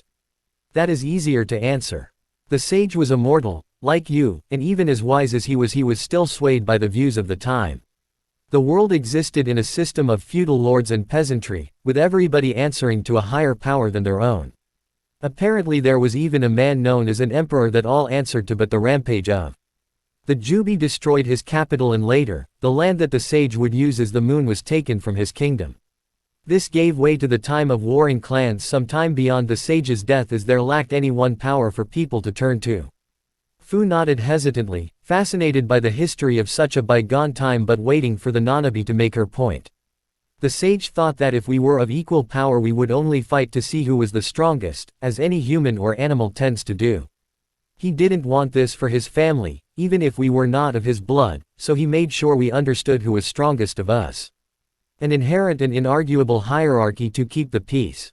Again, this was the normal belief of the term, balance of power, in that particular era. Fu could almost feel the slight sneer that overcame the Nanabi's non-existent features. Of course, if he had known the arrogance it would give the Kyuubi, then he might have reconsidered. But even the sage couldn't prepare for everything I guess. Fu raised an eyebrow there. She felt as though Chume had nearly let slip the Kyuubi's name, something that had Naruto curious for some time now. Why are you so fearful to say the Kyuubi's name? She was genuinely curious. There was nothing the Kyuubi could do about it, trapped within Naruto as he was. The Nanabi on the other hand simply let out a saddened laugh. Ironically enough, for the very same reason. The gap of power between him and Gyuki is immense. None of us could ever hope to defeat him alone. By himself the Kyuubi is almost half the strength of our progenitor, that is reason enough alone to fear angering him. If you think I am safe within you then you are wrong. We Biju do not think of time the same way you ninjan do. We are timeless, immortal, and most importantly, we do not forget as easily. Fu just nodded in understanding, because she knew that she didn't understand. She could not see things from such a different perspective, because she was human. Thank you. The Nanabi just buzzed appreciatively making Fu smile slightly. Even with the slightly childish behavior he was beginning to enjoy these visits. From what Naruto told her about his own tenants, one in particular, it could be far worse. Fu felt lucky that she was as controlled as she was, otherwise she might have struck out and punched Yuya when she opened her eyes to see her face so close to her own. She could see the individual flecks of gold that now permanently dotted her chocolate irises. It was some kind of reaction to how close she had succumbed to nature chakra. Fuck me Minty, you were completely out of it. I thought you'd knocked yourself unconscious or something. Fu just grimaced, knowing that no amount of time would ever get her used to the way Yuya spoke. Your concern is appreciated. Yuya just grunted. Fu knew it annoyed the girl how little she reacted to her abrasive personality. The redhead backed away, swimming back into the pool, making Fu realize for the first time that she was unclothed too. Why are you here? Yuya looked up from where she had been idly splashing the water, much like a child might do. Fu reasoned. The fuck you mean? This ain't your private bath, your majesty. Fu just raised her eyebrow slightly once again, noting the obvious annoyance her small reaction gave the former Oto Kunoichi. No, I meant why are you still with us? With Naruto. Yuya sneered at the girl before looking away, actually surprising Fu with how suddenly abashed she appeared. There was even the faintest hints of a blush on the girl's nose. The redhead sank a little in the water until her mouth was below the surface, making her long hair splay out. Fu had to admit that she was somewhat jealous of the girl's naturally long and flowing hair. In her time traveling with Naruto hers had grown out as well, but she always cut it, not liking how it looked long. BLBUBLLBLBLLB. Fu again raised a brow as Yuya muttered something underneath the water, only coming out muffled and distorted. Sorry, I didn't catch that. Yuya glared at Fu for a moment before looking down with a frown, re-emerging from the water slightly.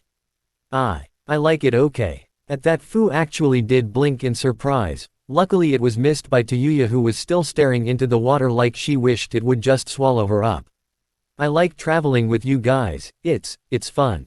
Again the redhead sank into the water, the blush beginning to spread from the bridge of the nose to the rest of her face. Naruto had warned her that the near-death experience might have changed Yuya, but this was something else. Fun. Fu was dumbstruck. She never even would have imagined Yuya acting this way. The two images just didn't mesh in her head, and even now it was beginning to cause her a headache. Yeah, okay. I've never had this before, alright. Friends in, shit, it's weird, but in a kinda good way. Fu couldn't hold it back anymore, her eyes widening further and further in surprise. This couldn't be Yuya. This blushing, shy-looking redhead couldn't be the sarcastic, volatile, foul-mouthed, Well, she still had that part, but it just couldn't be the same person. Suddenly the former Oto Kunoichi's head shot up as she stood in the shallow waters, uncaring of the water running down her naked body. You tell anyone I said all that shit and I'll kill you though, got that bug girl. With that the redhead stormed off back towards the house, grabbing her clothes on the way as Fu continued to sit there, staring forward uncomprehendingly. Finally she let out a relieved sigh. That final comment had reassured her that her temperamental friend was still in there. She had been worried for a moment. Fu was frustrated. Even through her calm and emotionless demeanor she would admit that, even to Yuya, as empathetically dead as they come, could notice something was off about her as she dashed about throughout the day. The reason was because of Naruto, or the lack thereof. Throughout the entire day she had been searching for the surprisingly elusive blonde. However, she had woken up and he was gone. He hadn't been in the house all day. Haku and Tayuya hadn't seen him and he wasn't atop one of the many spikes training his stillness. By the end of the day, when the sun was beginning to droop past the horizon lazily, she felt as though she had searched the entire island. She finally fell in an exhausted heap on the travel mat in her room, wishing that Naruto would improve his Banbutsu Suzo so he could create a futon that didn't have the texture and consistency of rock. She stared up at the ceiling, the same ceiling she had stared at every night and morning for the past 5 months. She figured Naruto had to come back and sleep at some point so she would wait for him. However, she didn't realize quite how exhausted she was from running around all day, and before she knew it she was asleep. It couldn't last for long though, as she awoke some time later, her brow twitching slightly at the scraping noise that had woken her. A quick glance to her side confirmed night had fallen and the moon now hung securely in the sky, large, white and round as it was. Then her brow twitched again as that same scraping noise made itself apparent from somewhere above her. She sighed, figuring some animal had managed to get on the roof again, before jumping out the window and up onto the tiled rooftop of the house. She nearly gaped indignantly as she spotted the very person she had been running around to find simply lying there, staring up at the stars. Naruto. The blonde looked around, slightly surprised to find somebody else up on the roof, but he relaxed when he saw it was just Fu, smiling lightly at his friend. Hey Fu. He scooted over slightly on the roof, making Fu raise an eyebrow in amusement considering there was plenty of roof for her to sit on already. With a small tired, but amused sigh, Fu walked over and sat down in the spot Naruto made for her. I suppose you've been up here all day then. Fu wouldn't have been surprised, although it sounded like one of those situations that would only happen in some gag manga. Naruto just sheepishly rubbed his head, grinning as he reached into one of his pouches, pulling out a normal-looking scroll. Actually, I went to the mainland.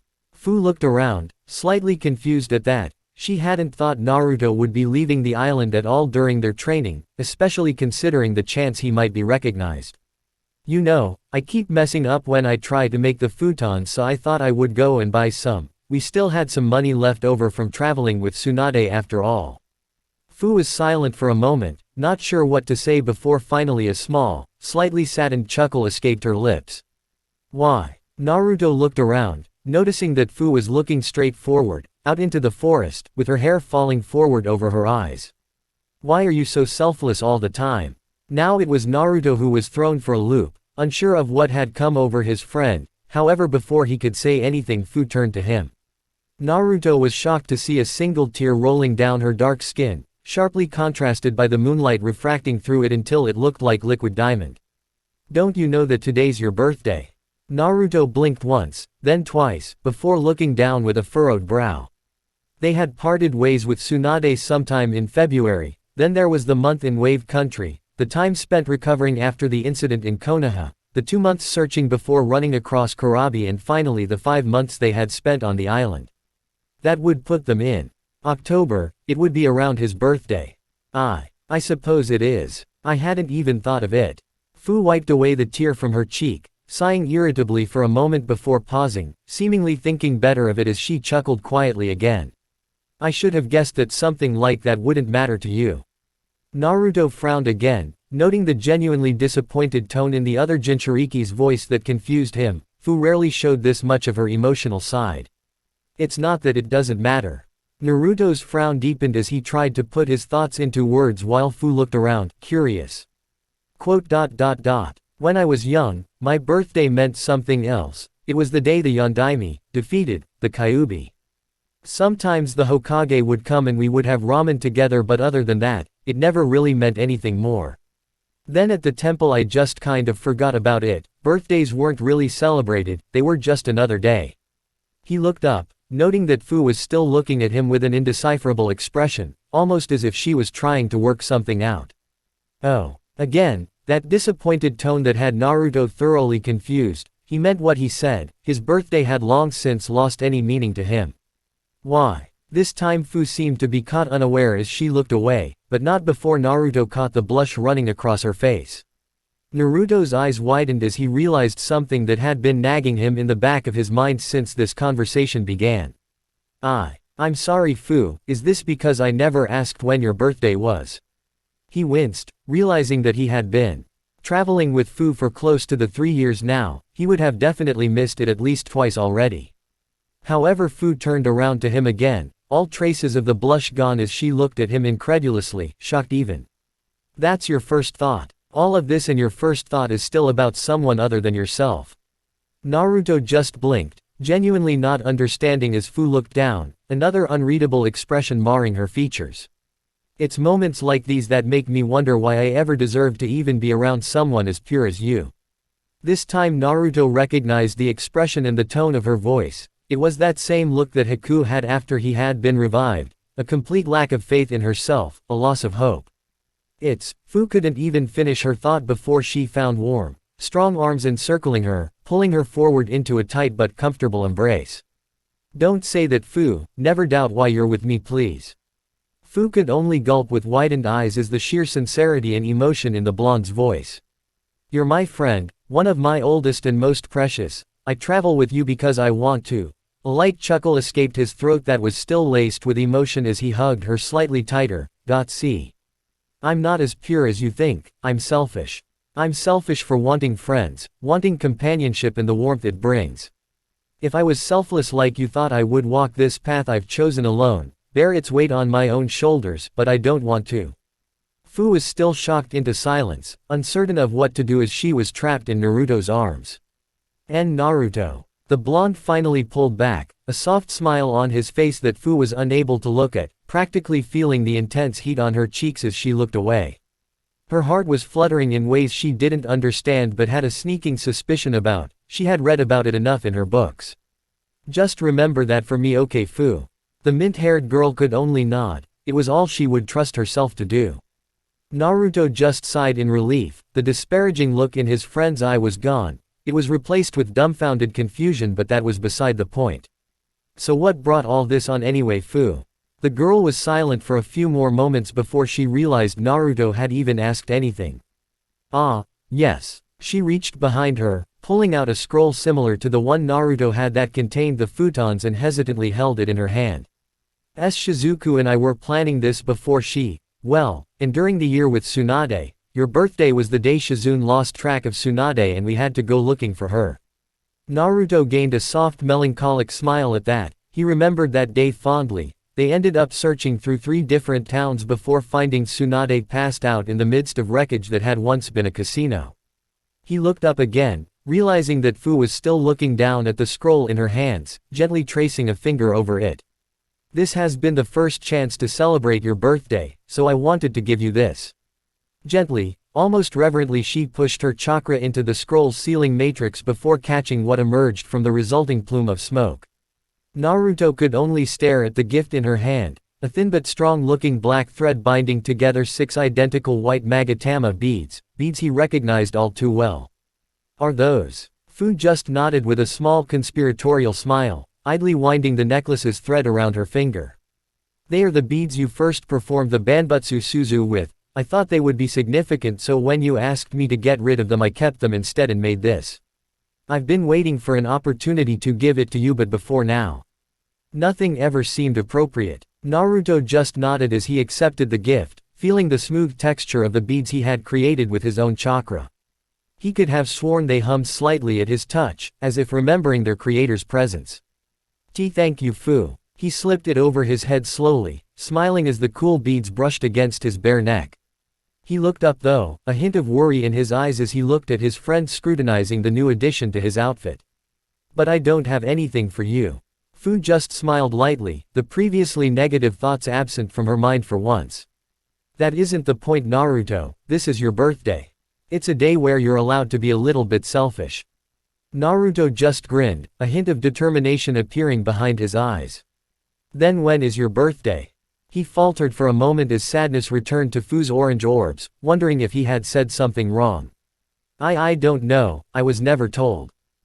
She trailed off as she felt her hand grabbed by Naruto's slightly larger one. It was like he was trying to directly project his warmth into her by the contact. Then why not make it today? Fu's eyes widened before her entire expression softened. There Naruto went again, trying to make it all about someone else, never himself. However, who was she to go against her friend's wishes, especially on his birthday? That sounds nice. It really did. Far from Naruto's indifference to his birthday, Fu had never even experienced what it could be like. Things like that had been deemed irrelevant to her training and growth as a Jinchuriki, so had probably been discarded. After all, weapons weren't supposed to have anything to celebrate. However, almost immediately Naruto frowned, making Fu smile softly as she had already guessed what he was thinking. But I still don't have anything for you. For a moment Fu was about to lightly admonish him as a joke, but her breath caught as the clouds above them parted slightly, letting some of the moonlight stream down and bathe them both for a fleeting moment. Naruto's brilliant golden hair was lit up as the silver light seemingly gave his entire form new life. Her mouth worked silently for a moment as once again that strange, alien and wonderful feeling passed through her chest, squeezing her heart. Then, could I ask for something? Naruto immediately nodded, and the sight alone neatly made Fu laugh. She didn't though, as it would have ruined the moment. She did understand though that at that very moment she probably could have asked for anything in the world, and Naruto would have tried to get it for her. Hell, she could have asked for the moon and he probably would have tried to pull it out of the sky like the foolish, but wonderful person he was. Fu. Naruto seemed uncertain as she leaned forward, bringing their bodies closer together. However, he became silent as she placed a hand on his shoulder and another on his cheek. At this moment Fu wasn't herself. Fu wasn't impulsive, romantic or emotional like this. However, at this moment she couldn't have cared less as their faces moved closer, finally coming together as her lips met his. It lasted only a few seconds, but to Fu it might as well have lasted a lifetime. Thank you. Her voice was barely a whisper, but they were close enough that Naruto couldn't have not heard her. Finally though the moment passed and she drew back, a quiet, satisfied sigh hanging on her lips as she brought a hand up to lightly touch them, as if she could still feel the soft contact. She wasn't sure what was going through Naruto's mind just then, but for once in her life, for once in the short time she had known him, Fu didn't care what Naruto thought. She was genuinely happy. Chapter 62, Nature Part 8. He who conquers others is strong, he who conquers himself is mighty, Lao Tzu. Naruto found himself absently touching his lips again, the feel of Fu's still lingering there despite the fact that it had happened yesterday. Afterwards her shyer, embarrassed side had somewhat kicked in and she had all but run from the roof, a smile and a blush on her face. Needless to say that Naruto got no sleep that night. Instead he had simply sat up on that roof for the rest of the night, dumbstruck by the recent events as he tried to take his mind off them by looking up at the stars. However, even his old pastime from the temple had done nothing to settle his mind, and he had whittled away the hours until the sun began to rise. Finally he had decided that he still wasn't quite ready to face Fu just yet and had moved off to think some more. That was why he was now sitting atop the small platform-like island that rose from the waterfall's pool, upstream of their house. He had adopted the normal meditative position he used to train senjutsu, eyes closed with his legs crossed and hands together with the knuckles touching and palms up. He enjoyed the serene air here and had come many times before to simply meditate. Not to master senjutsu or to learn about his recently discovered ability to combine elements, but to simply think, sometimes not even that. The problems kept mulling over his kind like a tumultuous mess that wouldn't settle long enough for him to think clearly. On one side he was worried, intensely so. The last person who had gotten close to him like this was Shizuku, and the pain of losing her had nearly rent his heart apart. Could he survive if he lost Fu like that? Naruto honestly didn't know the answer to his own question. Of course he didn't get the time to dwell on it before other such concerns barraged his mind like some kind of assault on his psyche. Was this betraying Shizuku? He could still vividly remember a very familiar scene of Shizuku shyly kissing him atop the rooftop on the Kumogakure temple. The warm nights they had spent together in Mizu no Kuni were still just as fresh in his mind as every memory he had since awakening the Rinnegan. In a way, it was the curse of his eyes, they never let him forget a thing. But did that mean he couldn't move on? He would still remember her, but could she just be that to him? A memory. He sighed pathetically as he slumped forward slightly into a position he knew would have Chiriku berating him over for poor posture. You really are pitiful, you know that right?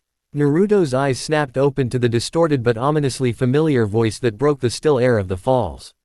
There was a silhouette standing behind the waterfall, just standing there, but Naruto could feel their eyes watching him. Who are you? A deep, foreboding chuckle was his answer as the figure moved forward, parting the flowing water with an absent wave of their hand. Can't you tell? Naruto's eyes widened in surprise as the person revealed themselves, except it was him. I'm you. A perfect replica of himself stood before him, even wearing the recently acquired necklace. The only difference was that where Naruto's Rinnegan eyes were a warm, inviting purple, his were a deep, tortured red that glowed threateningly in the early morning light. Or, you are me, or do you really not recognize yourself after so long of keeping me out? Naruto's eyes just hardened. This was no illusion or henge, the being before him really was himself, down to the chakra signature, or at least it was his body. You aren't a clone. The other him simply laughed that deep, unsettling chuckle, a contemptuous smirk adorning his features. Of course not, I'm you, like I said, or I should say. I'm the real you, the you that exists deep down in your heart where even you fear to look. Naruto just furrowed his brow, slowly standing from his meditative position. He took his first glance at his surroundings, noticing that an unnatural, unearthly fog had rolled in at some point and he couldn't see outside of the clearing the waterfall naturally created. Alright then, what do I want with myself? And why do you look so evil? The other him just laughed again, the sound really beginning to grate on the original's ears. Still trying to hide your confusion behind stupid humor. Like I said, you're pathetic. Naruto just smirked casually. Then what does that make you, if you're me? The other him just deepened his own superior smirk, his hypnotic red eyes crinkling in amusement. Me. I'm your dark side, the part of your heart that still hates despite that pitiful facade of forgiveness you try to put up. Naruto just raised an eyebrow, masking how confused he was by all of this, just what was going on.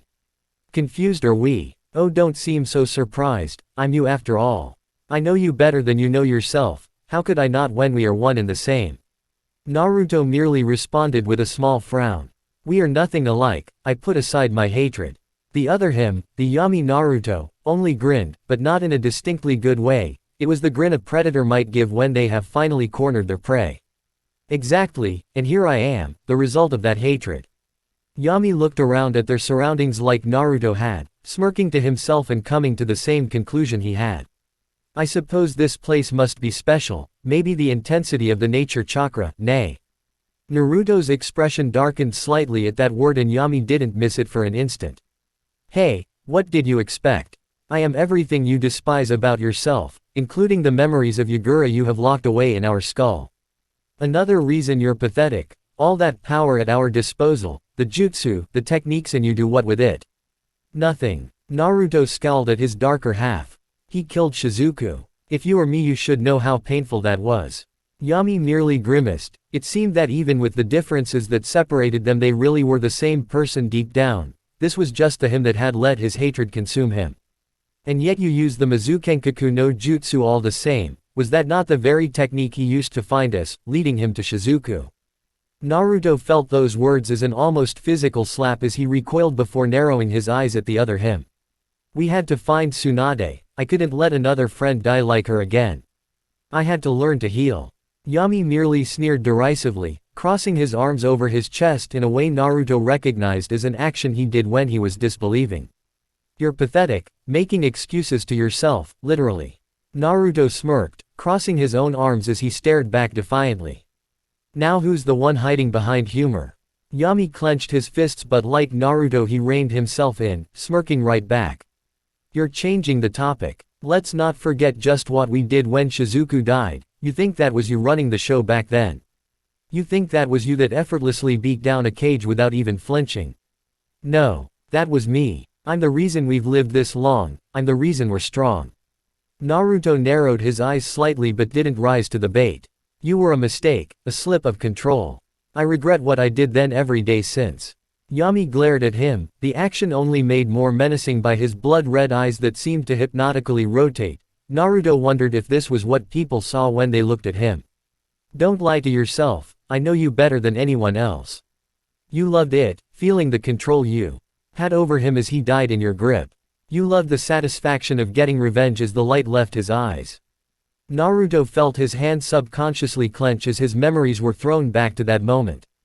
That wasn't me, it was you. You said so yourself, that was you acting, not me. Even Naruto could taste the denial in his own words, it just made Yami laugh. When are you going to get it? I am you, the real you. Everything I do is what you want to do but you forbid yourself from doing it, trying to delude yourself into thinking you're above your own negativity. When are you going to quit it with this pansy-ass charade you got going on? We are strong, stronger than you would ever admit, and do you know why? Naruto's eye narrowed again but he didn't answer, eliciting a grin from his other half. You won't admit it because you're scared. You're scared of me, scared of what I could do if I was the one behind the wheel. Scared of what I represent, and most of all, you're scared that you'll like it. His grin became more akin to a thoughtful smile but it never lost the underlying menace behind it. Imagine it, we could bring peace, the dream we've been fighting and suffering for. I know it just as well as you know it, people will never understand one another, the Biju are right. Humans are selfish, greedy, and opportunistic, they only care about themselves. Naruto was now actively glaring at Yami while his other half's smirk only grew.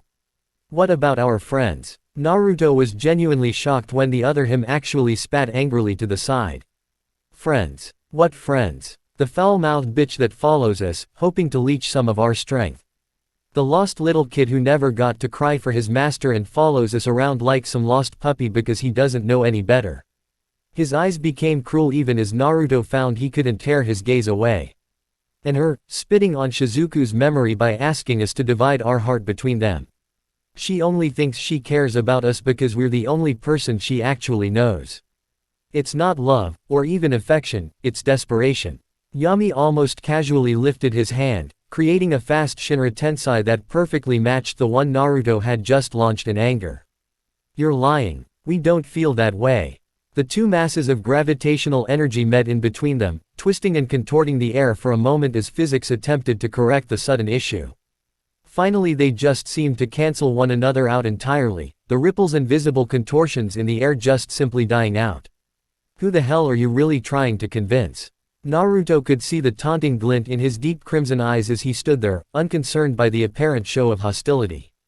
If you're me then you must have felt it too. Finally the smirk slipped off of Yami's face as just the briefest hints of annoyance flashed across his expression. Now what are you talking about? Naruto felt a more confident smile alight on his face. He saw the conflict in his other self's eyes, saw the slight hesitancy in his words. If I felt it, then you did too, you can't deny it, we're the same after all. You must have felt it, back there on the roof, you can't call that nothing. Finally Naruto saw something other than confident arrogance on his doppelganger's face as it twisted into a look of anger. It was nothing. We can't betray Shizuku like that. If Naruto was any slower he might not have been able to catch the punch Yami threw his way, but then again, if he was any slower, it would have been easier to catch his other self's punch.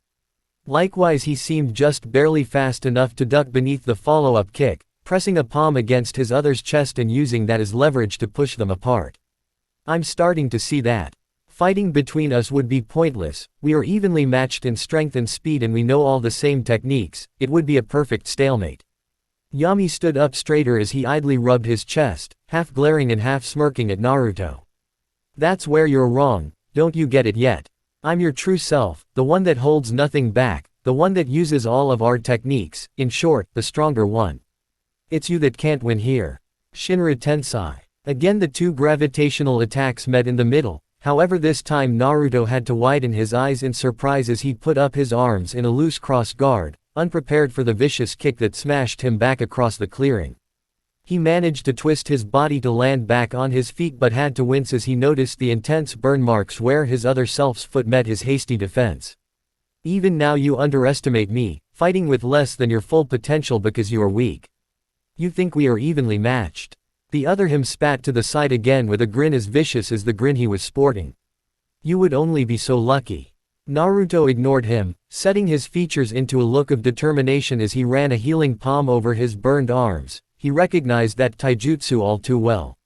Sure enough, the still grinning Yami slowly settled forward into an obviously aggressive stance with his fists raised, lightly warping the air around them in a heat haze from the intense fire-natured chakra running through them. You want to match elements. Fine then. The other him's grin only widened when Naruto settled back into the loose, flexible beginning stance of the Mizu no Mai. Thinking you'll beat me just because the name of your style is the superior element, still pitiful. Anything Naruto could have said in response was lost as Yami launched forward, using the powerful and explosive chakra in his feet to literally blast of the ground to race forward. Naruto actually found himself hard-pressed as he was forced to drop low to avoid the very much dangerous punch that could have shattered his ribs. Luckily for him, the elements really were on his side. He knew his own styles in and out and he knew every problem with the Hai no Mai. Yami growled as Naruto slipped between his legs. He tried to catch him with a vicious fire-infused kick but Naruto was already on his feet, redirecting an elbow that would have taken his head off his shoulders. It was easy to drain out the dangerous fire chakra with his prey to path, turning potentially lethal blows into minor inconveniences. The problem with the Hai no Mai was it lacked the ability to react. It was a purely offensive style designed to put the opponent on the back foot constantly. However, with the adaptable, flexible nature of water, that was no problem, and soon enough Yami was struggling to keep up. Two can play at this game. Naruto was so confident in his movements that he was unprepared when instead of the harsh punch he had been expecting he was suddenly thrown over Yami's shoulder. He managed to land on his feet with some distance between them, prepared again for a high spinning kick but no such maneuver came. He turned to see Yami in the unmistakable starting stance to the Tsuchi no Mai. Naruto narrowed his eyes but rushed forward anyway, sighting around his counterpart and grabbing his shoulder to flip over him. You just don't learn. His doppelganger suddenly dropped out beneath him, destabilizing his flip, and while he was still arcing through the air, Yami came up with a brutal two-handed punch straight to his chest. The power behind it launched him straight across the clearing, through the waterfall and into the thick rock behind, leaving a distinctly Naruto-shaped dent in the tough stone. He peeled himself out painfully, only to widen his eyes as a hand suddenly burst through the roaring waters, grabbing onto the front of his robes. Once again he was thrown across the clearing, however this time he just about managed to twist his body to land feet first against a tree trunk, a confused expression on his face. Hey, wondering why Shukaku isn't coming to the rescue with his sand. Naruto's frown deepened. That was what he had been thinking. Usually if he had been caught unawares by a move like that, the sands would at least make an attempt to catch him or limit the impact damage. You fool, we're both Naruto, which one of us is the Aikibi supposed to protect, huh? Naruto grimaced as he dropped from the tree. He could almost imagine the confused expression on the Tanuki's face as he fretted over his two fathers. Fine then, I'll beat you with my own power. Immediately his body lowered into the Kaminari no Mai, fingertips crackling warning with lightning. Yami only smirked, throwing out his hand and motioning for Naruto to come. Now the one instigating Naruto flew forward, using the potent lightning-natured chakra in his system to enhance his reflexes and synaptic responses, allowing him to think quicker and move faster. The slow, sedentary style of the Tsuchi no Mai just wasn't able to keep up, the lightning easily breaking through the stout defense the earth chakra and the Asura path put up. It didn't help that the metal replacing Yami's skin was only acting as a conductor. I told you, you never leave. Yami's roar was quickly halted as he was blasted back across the clearing. Naruto had predicted his shift into the Kage no Mai and had already slipped into the Hai no Mai, the fire-natured chakra in his fists reacting badly with the wind chakra circulating around his darker half. He stayed there in a low, alert stance, fists burning almost eagerly until Yami emerged from the trees, an irritated grimace flickering across his slightly singed features. Is this what you want? For us to stay here, endlessly cycling through the elements with no clear superior until we've both completely exhausted of energy? Naruto took a deep breath as he calmly observed his other half. He was beginning to feel the strain on his body from switching between very different taijutsu styles already. They wouldn't be able to keep this up for very long. He was right, they both knew the styles, they both understood their weaknesses, it could only end in a draw. Fine, aren't you supposed to be the one with no limits, using techniques I'm apparently too afraid to use? Naruto found himself deeply unsettled by the evil grin spreading across his dark half's features. I thought you would never ask. Shira no Ko. Naruto couldn't even think to dodge as Yami's Rinnegan pulsed excitedly, his arms rising up along with his maddening grin. He could only watch in astonishment as his red-eyed counterpart's arms seemed to join together, mechanisms seemingly sliding out of his skin to lock them together like barrels of a gun. However, the analogy didn't become appropriate until his hands disassembled, revealing two very smooth barrels, quickly charging up with energy. Hanetsu. Naruto literally only had time to raise his hands before his vision was filled with a blinding white. The blast of pure, undiluted chakra was large enough to send Naruto flying back through multiple trees, leaving them wrecked and in splinters. Despite the fact that a lot of it had been absorbed through his Preta path, there was just too much for him to take in so quickly.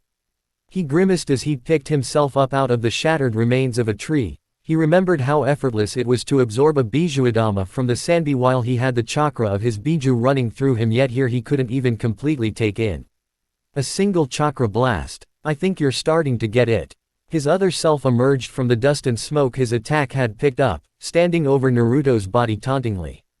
If you don't start fighting seriously, with everything you have, then there's no way you can win. Naruto did his best to hide the pain he was feeling, medical chakra already circulating through his body as it sped up his naturally fast regeneration, only made faster by his Asura path, fixing the internal damage. Then what about you? Yami allowed Naruto to stand up with an amused smirk while Naruto did his best not to sway when a sudden rush of blood went through his brain. You could have drawn on the chakra of our tenants anytime, why prolong this? Finally Naruto saw a hint of annoyance cross his counterpart's face as his hand clenched and unclenched. Don't you think I haven't tried, you fool? I want to end this just as much as you do. You don't deserve to sit behind the wheel if you're going to continue to be this weak. This whole place seems to simply reject Biju chakra. I can't summon it or I would have dealt with you by now. Naruto raised an eyebrow, wondering if this could be because of the nature chakra. Was it some kind of opposite to Biju chakra? He supposed it made sense considering the original wielder of the Rinnegan was a sage and he was supposed to have defeated the Jubi. Hey, you know, it's really amusing to watch the little cogs turn in your head as you come to the same conclusion I did. Just crossing the finish line a little late, aren't you? Naruto scowled as he found his balance again, the rush of healing chakra finishing up its job in his body. The Biju aren't just some tool to be used, they are living beings. Their power isn't ours to simply use as we like. We haven't earned that. Yami sneered at him, his arms deconstructing from their odd and complicated machinery back to flesh and bone again. And with their power the sage was considered a god amongst mortals. Haven't you thought about what we could do with that power?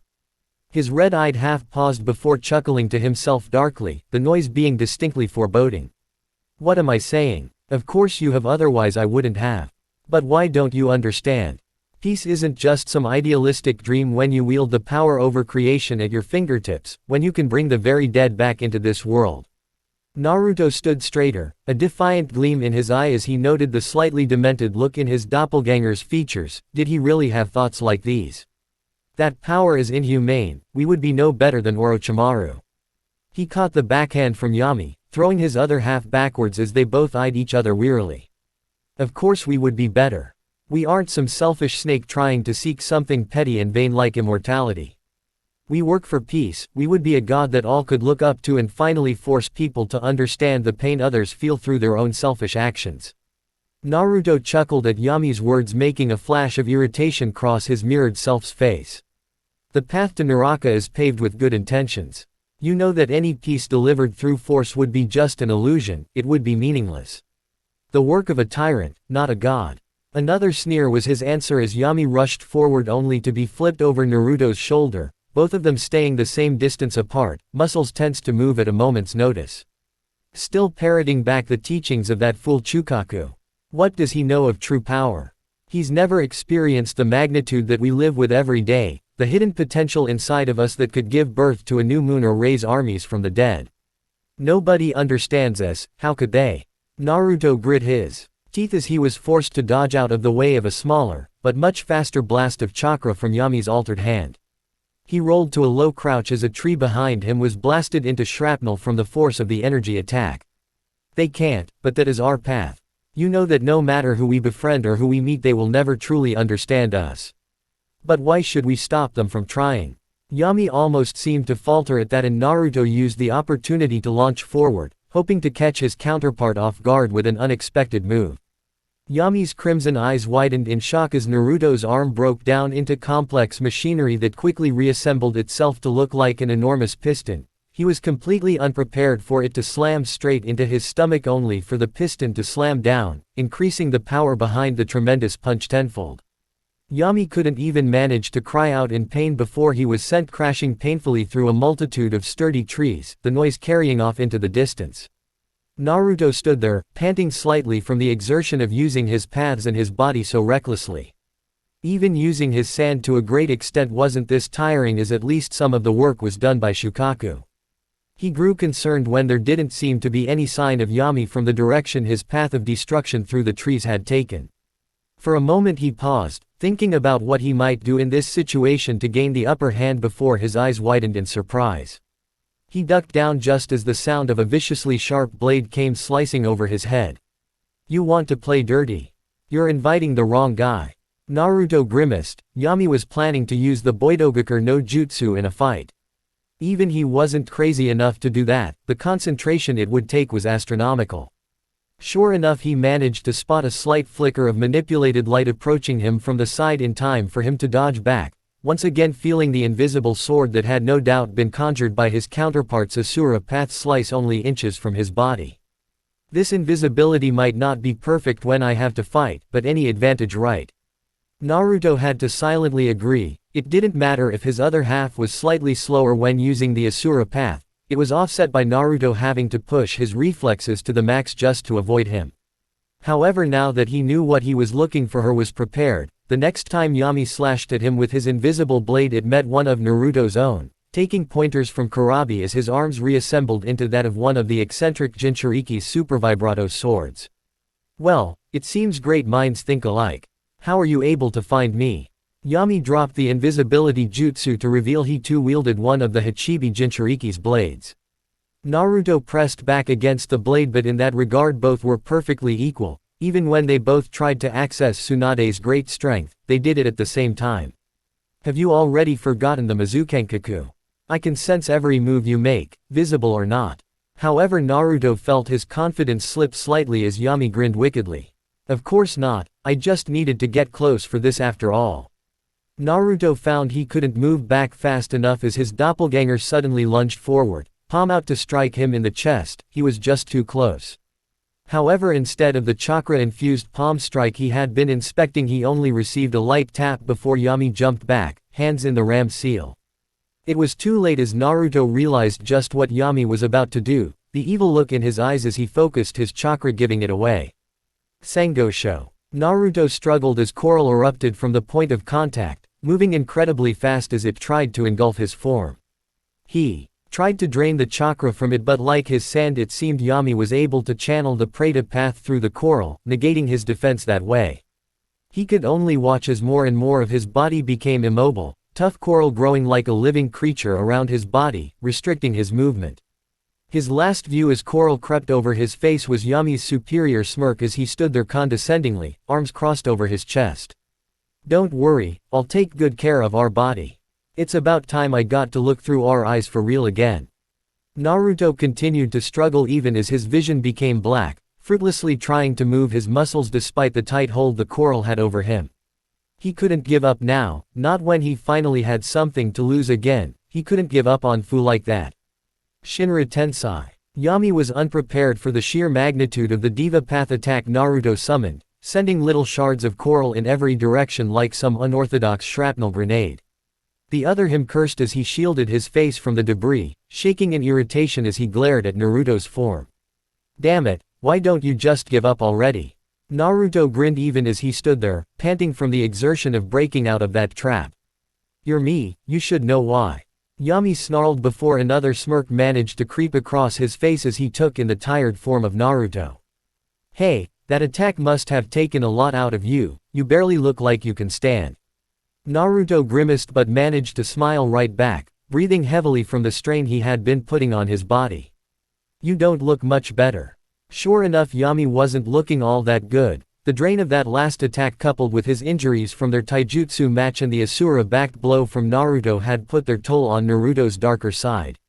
His red-eyed other seemed to realize this too as he drew in ragged, labored breaths, some of that confident, superior attitude finally bleeding away.